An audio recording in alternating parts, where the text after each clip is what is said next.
In this short video, we're going to look at different abrasives that can be used on either walls or woodwork, such as this door panel here.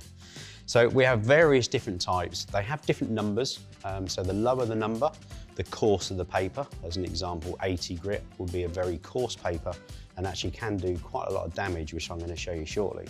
Right through to really fine papers like a 320, where it will polish down the surface to a really smooth one, so it enables you to increase the quality of your paintwork and actually deliver that quality to your customer.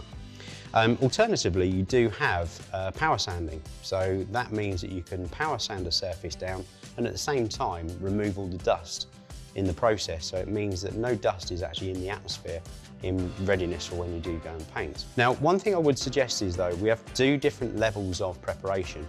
One is to get a flat, smooth surface or adhesion ready for paint to be applied over the top. So if we have a solvent-based paint that we're going to be applying to, the main criteria with that is to remove the sheen level. At the same time, remove lumps and bumps if they're there, but its primary role is to remove the sheen level. With waterborne, they're generally relatively smooth anyway, and all you're trying to do is just to make sure that it's nice and flat and smooth. So what I want to show you first is just what impact a coarse glass paper will have onto a surface. So with this one, I'm just going to use an 80 grit glass paper and just move it 5 times up and down the surface so you can see what happens.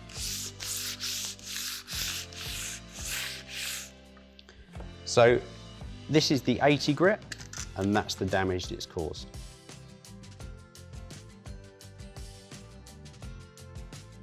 And this is the 120 grit.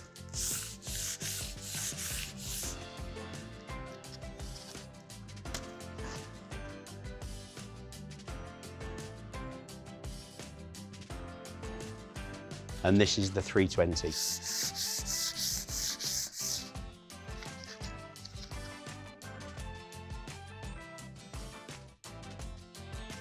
And finally, a polishing pad, which is designed predominantly for solvent-based, but what it will do is it will de-shine the surface to allow other paints, especially water-based, to stick straight onto it. So as you can see, we've used various different types of abrasive papers on this particular surface. The 80 grit has caused quite a lot of scratches, which means you'll see those when you paint it. Similarly with the 120, that's going to scratch the surface a little bit too much. So paint will actually still fall into those scratches. Whereas the 320 made it nice and flat, nice and smooth, so it'll give you a good quality finish. And with the scouring pad, this is the kind of one that's suited for waterborne surfaces and solvent-borne to de-gloss the surface to aid adhesion. So overall, good quality sanding gives good quality finishes and predominantly gives you better adhesion with any coat, whether it's waterborne or solvent-borne.